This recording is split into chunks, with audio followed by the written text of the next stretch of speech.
extraordinaire accélération des tensions et selon toute vraisemblance, vers une guerre, si nous ne décidons pas de l'éviter, nous créons et mettons en place une future guerre massive. Une dialectique dangereuse s'installe dans laquelle il nous faut choisir notre camp, car l'autre a tort. Et comme nous avons raison, il nous faut imposer notre façon de penser. L'élite à tous les niveaux sont entretenues par des velléités, des pouvoirs et toutes les raisons se valent. Les peuples congolais ont envie d'en découdre. Les manifestations publiques se multiplient, les événements tragiques se succèdent. La haine, qui se trouve toujours une bonne raison d'être, nous fait tomber dans les pièges des doutes, de la violence. L'histoire nous raconte qu'en 1910, certains pensaient que la guerre de 1914 avait été évitée ou pouvait être évitée par la création de la Société des Nations. La Société des Nations qui fut créée non pas à lieu et place de la guerre, mais après la guerre. L'histoire nous rappelle également que les Nations Unies ne fut pas mise en place à la place de la Deuxième Guerre mondiale, mais bien après. Aujourd'hui, l'histoire de demain est à écrire. L'évidence est que la catastrophe doit être évitée. Les potentialités démographiques de la République démocratique du Congo sont immenses. Le développement de l'Afrique est un enjeu économique majeur pour notre pays. Et sur notre territoire, il est impératif de relancer l'industrie indispensable à notre équilibre social. La guerre se profile. Il est de notre devoir d'éviter cette catastrophe. Il est de notre responsabilité de dire que les conflits ne sont pas nécessaires pour établir la paix. Personne ne gagne jamais dans les conflits. La peur engendrée par l'idée de la guerre n'a rien à voir avec l'intelligence. Sans entrer dans les détails mathématiques et sociaux, c'est la technique des artefacts qui apporte la prédiction de ces sinistres et terribles événements aux spécialistes.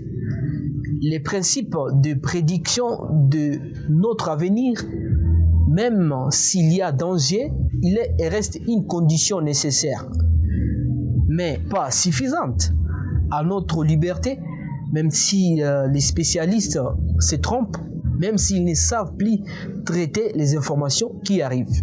Alors, même s'ils n'osent pas quantifier la part d'intelligence, de bienveillance qui sera nécessaire pour une société apaisée, nous forçons à tout lire vers une société de plus en plus fragile, de plus en plus vulnérable, de plus en plus malheureuse. Les problèmes majeurs de cette année sera d'éviter en tout cas cette guerre effroyable que le Rwanda dessine à la République démocratique du Congo et dont il y a plusieurs victimes comme répercussions, notamment les morts et les déplacements massifs de la population. Devant les conflits qui ravagent le monde, on se demande souvent à quoi sert réellement les Nations Unies. N'est-elle pas paralysée par son manque de moyens d'intervention, sa lourdeur bureaucratique, la prolifération de ces organismes associés et les droits de veto de membres du Conseil de sécurité? Cette question nous préoccupe davantage depuis la création des Nations Unies. Des différentes facettes de cette organisation, il est lucide sur les réformes qui pourraient conférer un rôle adapté à la situation actuelle de la guerre dans le monde. Pour comprendre à quoi servent les Nations Unies, il faut rappeler les objectifs fondamentaux de la Charte des Nations Unies, dont la rédaction a été entreprise dès 1944 grâce à la volonté très ferme du président Franklin Roosevelt de réussir là où le président Wilson avait échoué avec la Société des Nations. L'objectif de la Charte était non seulement de proposer un mode de règlement des conflits, mais aussi de mettre en exergue les valeurs humaines fondamentales qui avaient été bafouées pendant cette guerre. Et d'une certaine façon, c'est à Hitler que l'on doit la préoccupation pour le respect des droits de l'homme qui s'inscrit de façon centrale dans la Charte des Nations Unies. Si une cinquantaine de pays ont signé cette charte, en tout cas à l'époque, c'est de cette façon ou de cette évidence, à cause de ce qui s'était passé pendant la Deuxième Guerre mondiale. Mesdames et messieurs, c'est la fin en tout cas de ce numéro de cette émission de cryptage.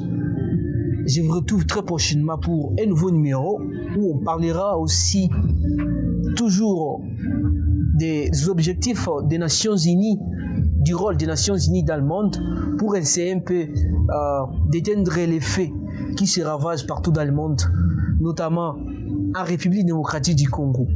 Mesdames et messieurs, je vous fixe un rendez-vous très prochainement et surtout je vous invite, n'oubliez pas de vous abonner à notre chaîne et partager nos vidéos et ça nous fera un grand plaisir. À très bientôt.